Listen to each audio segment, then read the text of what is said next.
बार बार हा बोलो यार हा, गिल की जीत हो की हार हा, बार बार. तुला नव्हतं गायचं? नाही, तू स्टोक्स की हार होतं ना, पक्का बोलणार होतं. बेन स्टोक्स मीटरच्या बाहेर नाही. व्हिडिओ चालू करूया आपण.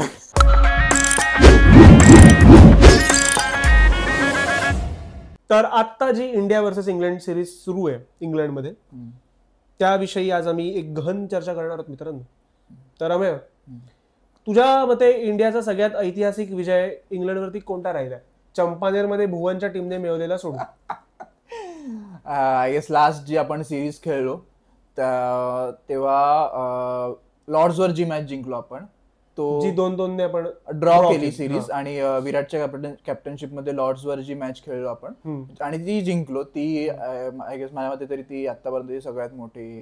कारण ज्या पद्धतीने इंडिया खेळली त्या पद्धतीने आधी कधीच खेळली नव्हती इंग्लंड बरोबर. म्हणजे 2007ला पण आपण सिरीज जिंकलो ऑब्व्हियसली, त्याबद्दल काही माझं हे नाहीये, दुमत नाहीये, पण इम्पॅक्ट आणि ओव्हरऑल जसं डॉमिनन्स जो होता तो त्या सिरीज मध्ये दिसला, आणि लॉर्ड्सवर तो खूप प्रकर्षाने दिसला.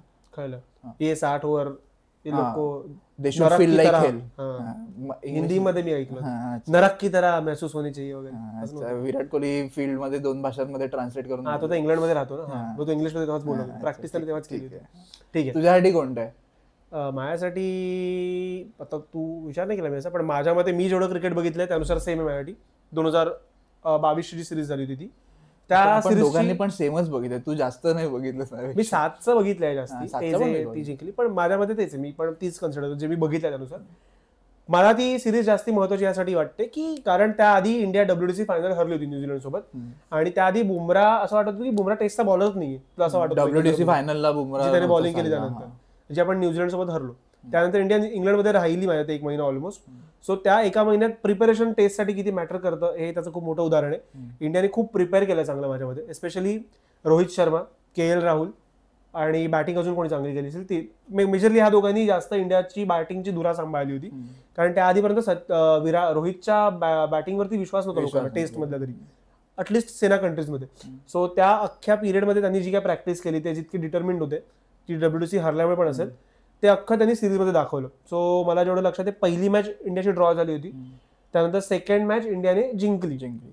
सो हे जे अख्खा लॉर्ड्समध्ये घडलं त्यामध्ये पण जर तू बघशील तर वर्णची पार्टनरशिप झाली होती रोहित आणि KLची, ज्यात रोहित अटॅकिंग खेळत होता आणि KL थोडा स्लो खेळला, त्यानंतर कव्हरअप केलं अख्खं, आणि त्याची सेंचुरी झाली त्या अख्ख्या त्या इनिंगमध्ये. आणि इव्हेंच्युअली इंडिया जिंकली कारण बुमराह आणि शमीची खूप मोठी पार्टनरशिप झाली होती त्या मॅचमध्ये. टुवर्ड्स थर्ड इनिंगच्या इंडिया बुमराहने स्टुअर्ट ब्रॉडला रन मारले त्या मॅच, सगळ्यात जास्त रन्स टेस्ट मध्ये एका ओव्हर मध्ये कोणी मारले असतील तर ते जसप्रीत बुमराह, आणि ते सुद्धा इंग्लंडमध्ये जाऊन स्टुअर्ट ब्रॉडला. सो ती मॅच पण बघशील तर एका स्टार्टला ती इव्हन बॅलन्स्ड होती, थोडी मध्ये इंग्लंडने थोडीशी मॅच ती कंट्रोल केली होती, पण मग नंतर पुन्हा इंडियाने कमबॅक केला शमी आणि बुमराहच्या त्या इनिंग्स नंतर जेव्हा इंडिया बॉलिंगला आली, शेवटचे 60 ओव्हर उरल्या होत्या काहीतरी, आणि नंतर ते विराट कोहलीचं आयकॉनिक एक जे स्पीच होतं अख्खं, की त्याने पोरांना अख्खं मोटिवेट केलं आपल्या, आणि मग सिराजने ते विकेट्स वगैरे काढल्या चांगल्या, बुमराहने चांगली बॉलिंग केली, इव्हन शमीने चांगली बॉलिंग केली त्या मॅचमध्ये. सो या ती सिरीज म्हणा, ती मॅच म्हणा, इव्हन त्या सिरीजमध्ये ती जी फोर्थ मॅच जी आहे, ज्यामध्ये रोहित शर्माची सेंचुरी आहे, त्याने मोईन अलीला 6 मारला होता पुढे, 127 रन्स केले होते, त्या मॅचमध्ये पण तू बघशील तर त्या मॅचमध्ये पण इंडियाने पहिल्या इनिंगला एक सर्टन स्कोर केला होता 250-300च्या आसपास. इंग्लंडने लीड घेतली होती 100ची काहीतरी, इंडियाची लीड कव्हर करून त्यांना टार्गेट द्यायचं होतं. सो त्यात पण रोहित शर्माची इनिंग, पुजाराची इनिंग, आणि त्या अख्ख्या मॅचमध्ये शार्दुल ठाकूरचा परफॉर्मन्स. शार्दुल ठाकूरने ती सिरीज गाजवली, त्याने 2 हाफ सेंचुरी प्लस 5 विकेट काहीतरी का 4 विकेट त्याने हॉल घेतला. इंग्लंडमध्ये जो तो तापतो भाई, म्हणजे त्याला कळत नाही तो काय करतोय, पण तो करून जातो. बहुतेक त्यांच्याकडनं जास्त कर वसूल केला असेल तेव्हा ठाकूरांकडून, त्यांच्याकडून. जाऊ दे, येतील आपले, त्यांना सावकारी दिली नसेल तेव्हा. बंद करायचं तुला, पहिलं चालू व्हायच्या आधी तुला सगळं बंद करायचं. चालू कधी झालंय? 100 आता 130 लोक बघतात आपल्याला, तेच एक्झॅक्टली चालू व्हायच्या आधीच, म्हणून बोललो. हा, सो तुला थोडी हिस्ट्री माहितीये का, इंडिया इंग्लंड कधी चालू झाली वगैरे असं काही? चंपानेर ते आहेच, पण एक खूप इंटरेस्टिंग फॅक्ट आहे माझ्याकडे की 1889 आणि 90चा जो सीझन होता तेव्हा इंग्लंडची एक टीम इंडियामध्ये आली. तेव्हा ऑब्व्हियसली इंडिया ब्रिटिशांच्या अंडर होता. सो इंग्लंडची एक टीम इंडियामध्ये आलेली क्रिकेट खेळण्यासाठी किंवा जे काही मॅचेस असतात ते खेळण्यासाठी. सो तेव्हाच त्यांनी इथल्या पारसीज बरोबर एक मॅच खेळले लोक, आणि तेव्हा सरप्राइझिंगली पारसीज जिंकले. 4 विकेटने. गधेडे हम जीत गए ना ते पारसी. सो 4 विकेटने तेव्हा पारसीच जिंकले. सो ते इंग्लंडसाठी पण खूप सरप्राइझिंग असेल तेव्हा आणि आपल्यासाठी पण खूप इव्हन मी आता जे काय वाचलं रिसर्चसाठी तर ते पण माझ्यासाठी फक्त 1890 हरवले भाई इंग्लंडला. पारसीने हरवले. पण ती अनऑफिशियल मॅच होती, ती काय अशी ऑफिशियल आयसीसीच्या अंडर टाइमपास फ्रेंडली मॅच. पण ती इंडिया वर्सेस इंग्लंड अशीच मॅच धरली जाते तुम्ही. आणि नंतर मग 1911 इंडियाचा महाराजा ऑफ पटियाला करून होते. सो त्यांनी त्यांच्या कॅप्टनशिप अंडर एक टीम गेलेली इंग्लंडला.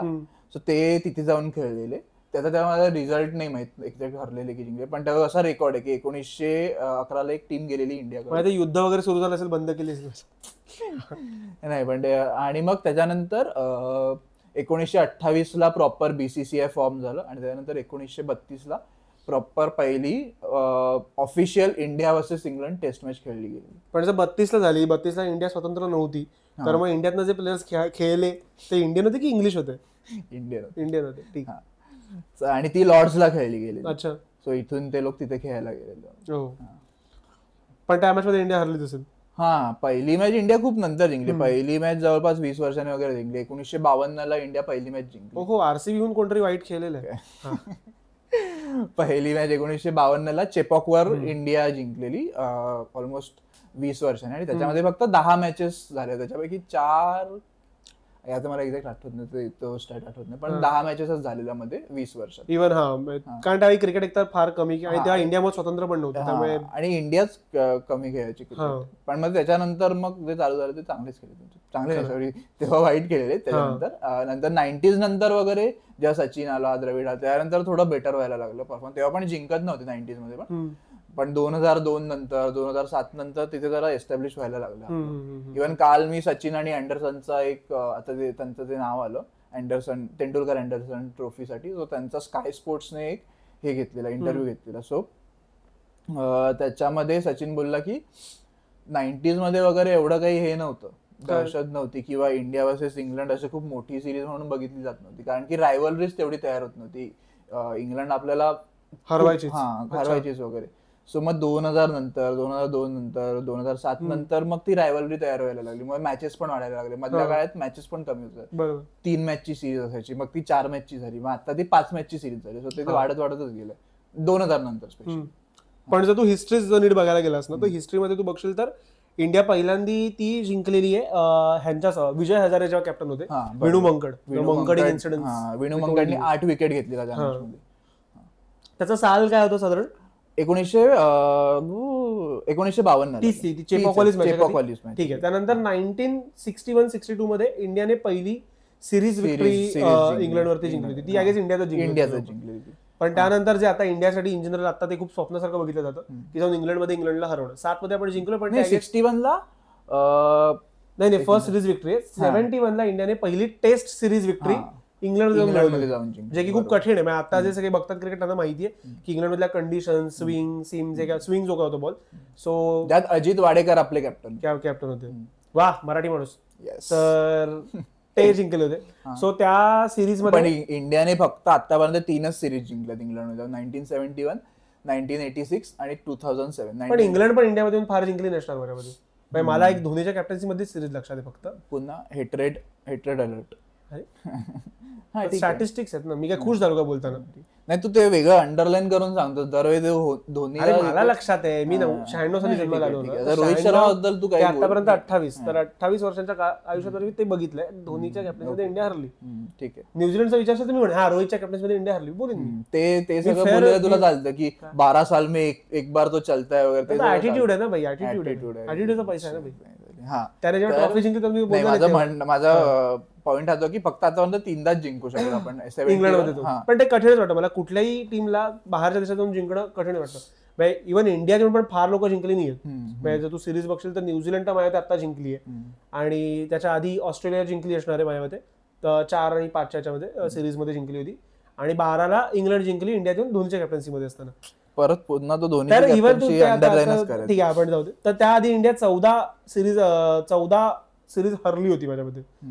नाही इंग्लंड लागोपाठ 14 मॅचेस जिंकलेली, आणि त्याच्यानंतर त्यांना इंडिया जेव्हा पहिली मॅच जिंकली इंग्लंड विरुद्ध, सो इंग्लंडची स्ट्रीक ब्रेक झालेली 14 लागोपाठ विन्सची किंवा 14 विदाउट लॉस. आणि त्यामध्ये हिरोज होते BS चंद्रशेखर, बिशन सिंग बेदी आणि व्यंकटराघवन. तर ह्यातली मी बिशन सिंग बेदी बऱ्यापैकी सगळ्यांना माहिती आहेत, कारण ते अंगद बेदीचे बाबा आहेत न्यायामुळे.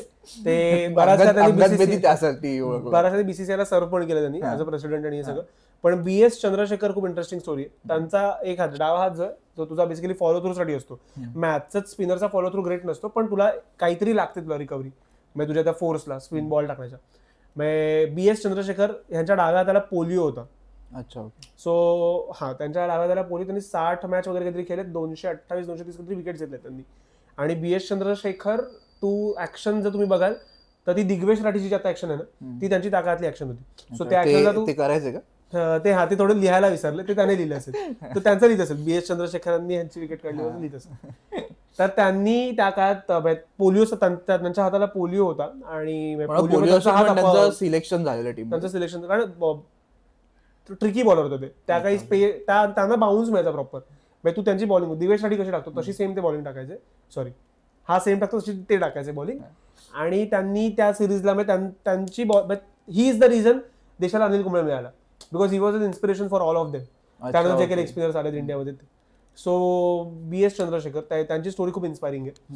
सो त्या सर्कमस्टान्सेस मध्ये ते खेळले. बिशन सिंग बेदी सगळ्यांना माहितीच आहे ते. आणि विचार करा, इंग्लंडमध्ये जाऊन आपण जिंकलोय स्पिनर्सच्या बरोबर. आणि इंग्लंडच्या टोटल 46 विकेट्स गेलेल्या त्या मॅच मध्ये, त्याच्यापैकी 37 की 36 विकेट्स या तिघांनीच काढलेल्या स्पिनर्सने मिळून. सो इंग्लंडमध्ये जाऊन असं परफॉर्म करणं म्हणजे, आणि अश्विनला 5 मॅच बसवलेला पण तुम्ही बघू शकता तफावत मध्ये तफावत तुम्ही बघू शकता. पण ठीक आहे, इंग्लंडमध्ये इंडियाला चॅम्पियन्स ट्रॉफी मोठा अश्विन आणि जडेजा. इव्हन या सिरीज मध्ये पण आता इंग्लंडचा आता जो काही समर गेलाय तो असं बोलला जातं की तो खूप ड्राय समर होता. सो स्पिनिंग विकेट्स असू शकतात. पण इंग्लंडमध्ये बघशील तर स्पिनर्सने केलेलं आहे चांगलं. म्हणजे आपल्याला जेवढं वरवरचं माहिती आहे, चॅम्पियन्स ट्रॉफी झाली 2014ची, धोनीच्या कॅप्टन्सीमध्ये पण जिंकली होती. तर त्या चॅम्पियन्स ट्रॉफीमध्ये स्पिनरचा रोल खूप महत्वाचा होता. जडेजा, अश्विन हे तुझे डेथ ओव्हरचे बॉलर्स होते. पण तेच आहे ना, व्हाईट बॉल क्रिकेट होतं. White ball cricket, red ball आणि व्हाईट बॉल खूप फरक आहे. मोस्टली तिथे स्पिनर एवढे नाही वर. ग्रॅम्सवन एकटाच तिथे, तो तिकडेच त्याला कंडिशन्स ऑब्व्हियसली माहिती होतं, त्यामुळे मग तो सक्सेसफुल असला असेल. 79 मध्ये इंटरेस्टिंग एक आहे स्टॅट. 79 मध्ये इंडियाने ऑलमोस्ट 438 रन्स चौथ्या इनिंगला चेस केले.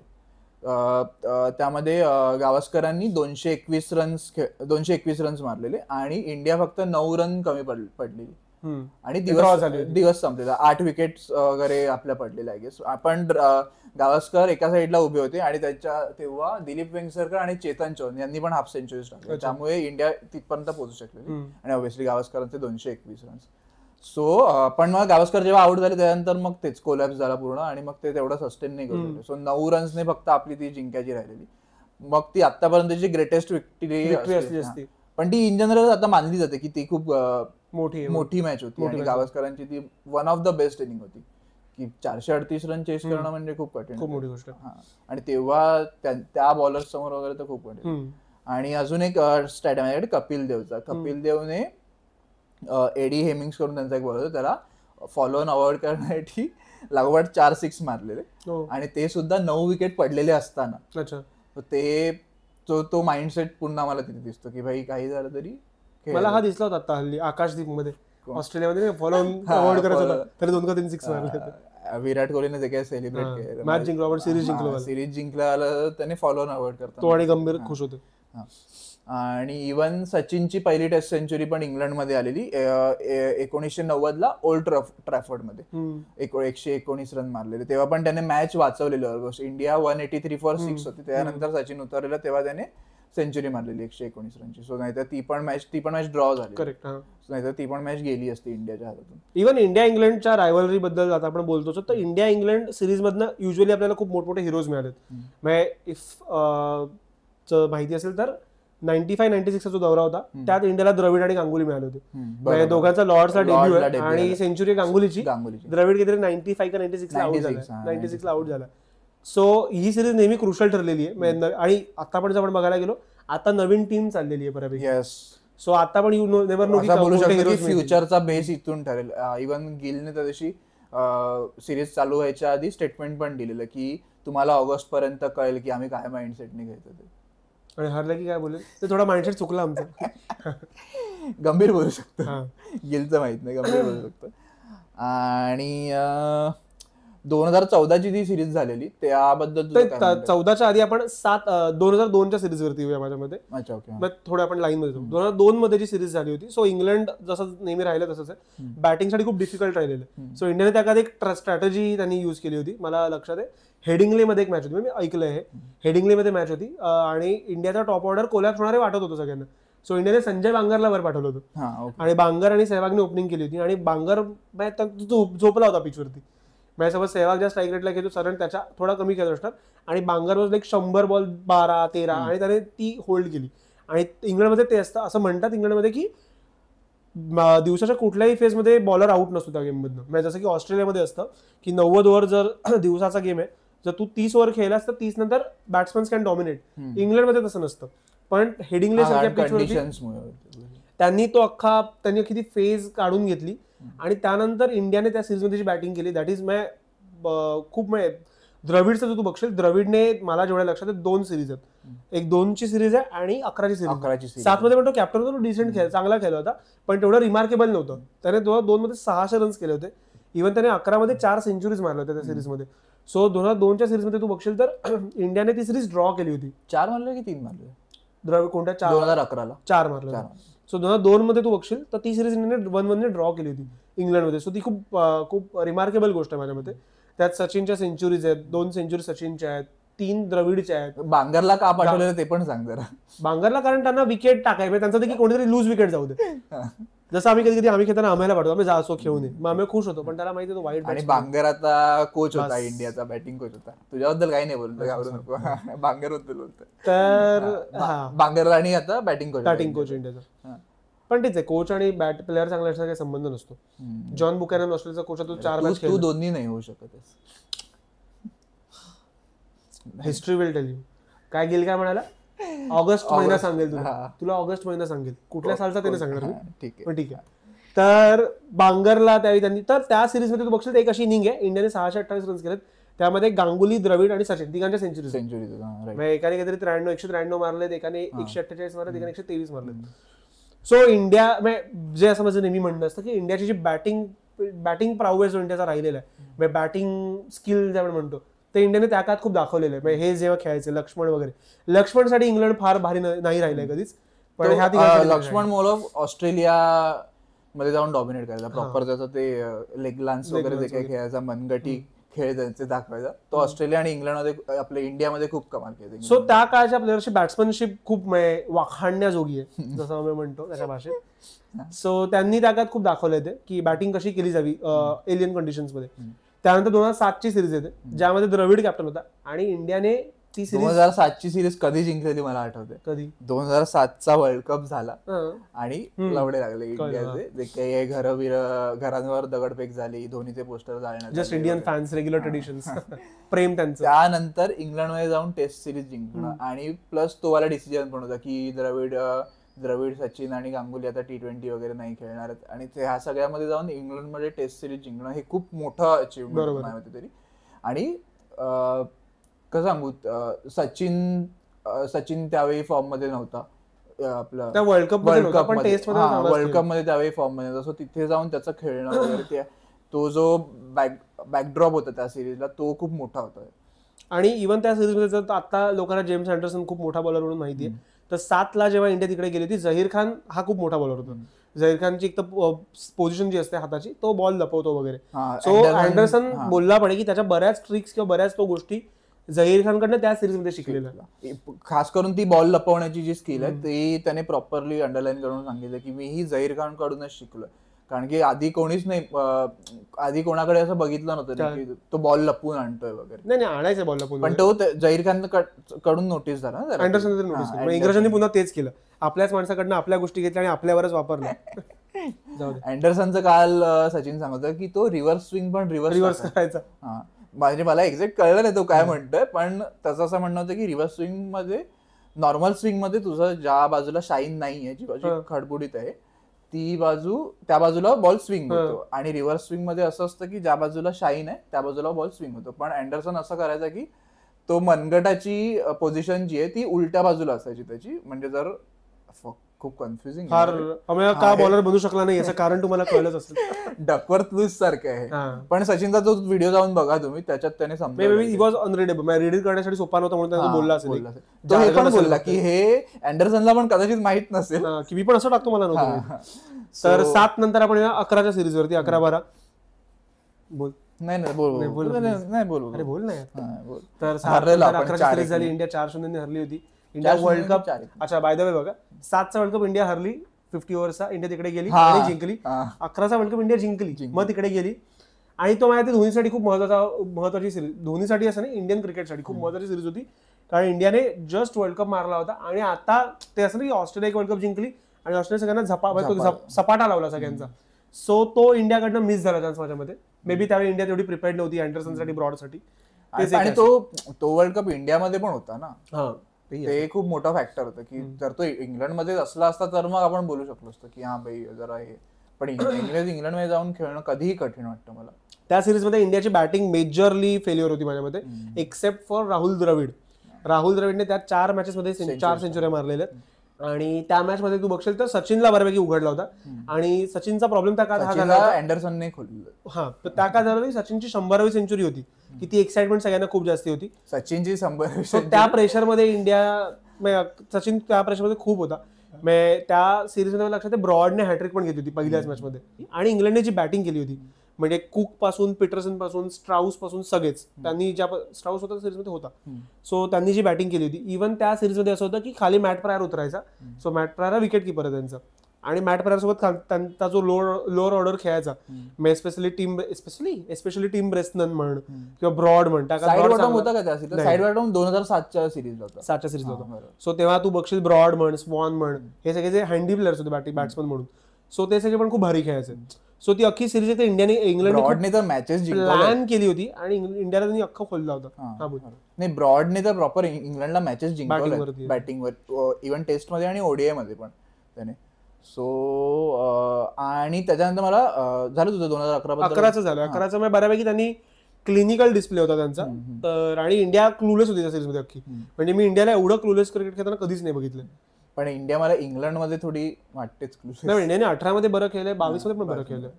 2014 बद्दल बोलूया थोडा. पण 2014 मध्ये कोहलीला जो खोलला अँडरसनने त्याचा आउटसाइड ऑफ वाला जो काही प्रॉब्लेम चालू झालाय तो तेव्हापासूनच चालू झालाय.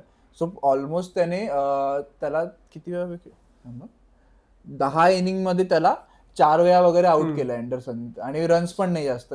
त्या सिरीज मध्ये कोहली 100च्या हार्डली तर 134-113 रन त्यांनी काही गेस मारले होते. आणि त्या सिरीजमध्ये अँडरसन तेवढाच क्लूलेस होता तेवढा सचिन होता 11 मध्ये. आणि कोहलीला सचिन ऍटलीस्ट त्यात एक 91ची इनिंग खेळली होती त्या सिरीजमध्ये. कोहलीला त्या सिरीजमध्ये कोहलीला जमतच नव्हतं अँडरसनला खेळणं. आणि इव्हन त्यानंतर वन डे ची सिरीज झाली त्यात कोहली थोडा ऑफच होता माझ्यामध्ये. पण मग नंतर पुन्हा 2018च्या सिरीजला कोहली काय लेवलचा बॅट्समन. कोहलीने कमबॅक केला. त्याच्यात त्याने 593 रन्स मारले 5 टेस्ट मध्ये. आणि अँडरसनला त्याने एकदा पण विकेट नाही दिली त्या 2018च्या सिरीजला. इव्हन त्या सिरीजमध्ये अजून एक गोष्ट आहे कोहलीचे 593 रन्स आहेत. त्यानंतर सेकंड हायएस्ट रन जॉस बटलरचे होते 300 काहीतरी 350 वगैरे. सो नॉट इव्हन त्या सिरीजला रूट चालला होता चांगला ना कुक चालला होता. सो ती सिरीज कोहलीसाठी खूप रिमार्केबल आहे. ते वाला सेलिब्रेशन कुठलं हा इव्हन ती सिरीज इंडियासाठी रिमार्केबल यासाठी की इंडिया त्यात 4-1 हरली आहे. पण तुम्हाला हे जाणवलं होतं की इंडिया बाहेर जाऊन जिंकू शकते. सो ती होप अख्खी त्या सिरीजने दिलेली इंडियाला. म्हणजे त्यानंतर जाऊन आपण ऑस्ट्रेलियात जिंकलोय माझ्या मते त्या 2 सिरीज जिंकलोय म्हणून. किंवा इंग्लंडमध्ये आपण 2-2 ड्रॉ केली त्यानंतर सगळं घडलं. आता इट्स हाय टाइम की आता चौथी सिरीज विन यावी इंग्लंड मधली. आय गेस माहिती ह्या वर्षी तर नाही ती. का तुला वाटत नाही गिल आणेल विक्ट्री? गिलचा मुद्दा नाही. माझ्या टीम थोडी अंडर प्रिपेअर्ड आहे. मला वाटतं की बॅटिंग जरा अंडर कुक्ड आहे खूप आपली. मला नाही वाटत एवढी बॅटिंग चालणार तिकडे आपली. बॉलिंग मला वाटतं थोडी विश्वास त्यांच्यापेक्षा बेटर वाटते. पण बॅटिंग आणि मला वाटतं हरण्यात काही प्रॉब्लेम नाही. इट्स जस्ट दॅट की त्यांना आयडिया येऊ दे कसं खेळायचं तिकडे आणि थोडं बेटर फाईट दिसू दे. बाकी काय नाही. बाकी मला हरण्यात काय प्रॉब्लेम. त्यांची बॉलिंग पण वीक आहे. सो मला थोडेसे होप्स आहेत. पण तिकडे त्याचं इंग्लंडमध्ये तू इंग्लंडमध्ये खेळून झालास ना लहानपणापासून तुला तिथल्या त्याच्या कंडिशन त्याचा बेसिक यूज तुला माहिती कसा करायचा. सो ते कदाचित त्यांना माहिती असेल असं वाटतं. आणि पुन्हा ते सगळे बॅट्समन नवीन आहेत त्यांची बॅट्समनशिप पण तुला माहित नाही कोणाची आपल्या. सो माहिती मला थोडंसं कमीच अपेक्षा आहेत. जिंकलं तर भारीच आहे, पण ते अजून एक स्टॅट राहिलाय आपलं सांगायला कुठलं? महत्वाचा, अजित आगरकरचा लॉर्ड्स वर सेंचुरीचा. हा, तर 2002ची जी सिरीज होती जी आम्ही मगाशी सांगितली, तर त्यामध्ये लॉर्ड्समध्ये एक मॅच होती जी इंडिया हरली होती. तर त्या मॅचमध्ये जे सचिनला जमलं नाहीये, जे माझ्या ते पॉन्टिंगच्या नावावरती पण नाहीये लॉर्ड्स वरती सेंचुरी, ती आगरकरने मारलेली तिकडे सेंचुरी. 109 रन्स त्याने केले होते. त्यामध्ये त्याने धुलाई केली होती बॉलरची. इंडिया ती मॅच हरली होती, पण आगरकरचा एक वेगळा रेकॉर्ड पण आहे डक्सचा. त्याने काहीतरी कन्झिक्युटिव्ह खूप डक्स 6-7 डक्स काहीतरी खेळलेले कन्झिक्युटिव्ह, आणि त्याची लॉर्ड्स वर सेंचुरी आहे. नाही, आगरकर हँडी बॅट्समन होता माझ्या मते, आणि तो चांगला मुंबईसाठी त्याने खूप चांगला केलं, पण तो हँडीच वाटत मला. त्याने वन डे चांगली बॉलिंग केली. इव्हन इंडियाने जेव्हा ऑस्ट्रेलियामध्ये सिरीज जिंकली होती, पण फार क्वचित मला असं कन्सिस्टन्सी नव्हती. पण त्याची बॅटिंग सांगते, कारण त्याने मुंबईला रणजीमध्ये खूप रन्स केले मुंबईसाठी. कारण ते रणजी ते डोमेस्टिक आणि इंटरनॅशनलचं प्रेशर ऑब्व्हियसली वेगळं असतं. आणि इव्हन ती इंडियाची इंग्लंड मधली सिरीज खूप फेमस आहे की 26 नोव्हेंबरचा तो इन्सिडेंट झाला होता, टेरर अटॅक झाला इंग्लंडची इंडियामध्ये. इंग्लंडची इंडियामध्ये सिरीज झाली ती खूप क्रुशल आहे, कारण त्यामध्ये तो जो अख्खा फियास्को घडला. त्यानंतर जेव्हा इंग्लंड परत आली खेळायला मुंबई, त्याबद्दल इंग्लंड क्रिकेटचं खूप हे वाटतं मला की भाई आलं ते लोक, त्यांनी त्याचे इतकी वर्ष 1.5 वर्ष मुंबईला जाऊन राहिले ते लोक 4-5 दिवस वगैरे. त्यानंतर पुन्हा ते लोक आले, नंतर ते लोक चेन्नईमध्ये खेळले आणि मध्ये जिंकलो आपण ती मॅच. जिंकलो. त्यात 387 रन इंडियन चेस केले, थँक्स टू सेहवाग, सचिन, युवराज यांच्या इनिंग्स होत्या. त्यात युवराज आणि सचिनची पार्टनरशिप, युवराजने 87 रन्स काहीतरी केले होते. सो इंडियाने इंग्लंड मधल्या सिरीज अशा खूप राहिलेल्या आहेत, रिमार्केबल राहिलेल्या आहेत. इव्हन इंडियाने इंग्लंडला इथे नंतर उघडलाच आहे कोहलीच्या कॅप्टन्सीमध्ये 5-0 ती एक 2012ची सिरीज सोडल्याच नंतर पण प्रॉपर त्याला उघडलाच आहे प्रत्येक वेळी. इव्हन आता रोहित शर्मा कॅप्टन असताना पण इंडियाने इंग्लंडला उघडला. इंडियाने पहिली मॅच हरली होती, त्यानंतर इंडियाने 4 मॅच जिंकल्या, जेव्हा की इंडियामध्ये त्या सिरीजमध्ये कोहली नव्हता, राहुल नव्हता, जडेजा नव्हता. But haters will not give credit to Rohit Sharma. ठीक आहे, देतोय, पण तू जसं धोनीला प्रत्येक लॉस मागे क्रेडिट देतो ना, तसं मी सगळ्यांना क्रेडिट देतो प्रत्येक विन मागे. ठीक आहे रे, ठीक आहे. अजून काय बोलायचं तुला धोनी बद्दल नाही, इंडिया वर्सेस इंग्लंड बद्दल? इंडिया वर्सेस इंग्लंड बद्दल मला असं वाटतं की ही सिरीज माझ्या खूप एजी सिरीज आहे इंडियासाठी, की इकडनं ठरेल आपल्याला प्लेअर कोण मिळणार आहेत, कोण नाही मिळणार आहेत. आणि जर अगदीच घुसलो तर मग माझ्या 1-2-3 वर्षाचा वाईट कोण नाही खेळणार आहे पण पिरियड, वाईट पिरियड इंडियासाठी येऊ शकतो असं मला वाटतं, जर इंग्लंडमध्ये इंडियाला उघडलं तर. कारण बॅट्समन आता एक्सपिरियन्स वाईज कमी आहेत आपल्याकडे टेस्टमध्ये. खरं. सो तुम्हाला काय वाटतं तुम्ही सुद्धा कळवा आम्हाला, कमेंट्स मध्ये सांगा. इंडिया ही सिरीज जिंकेल, नाही जिंकणार, जे काही असेल ते. आणि लाईक करा, शेअर करा, सबस्क्राईब करा मांडीला खाजला, क्रिकेटवरचा पहिला मराठी पॉडकास्ट.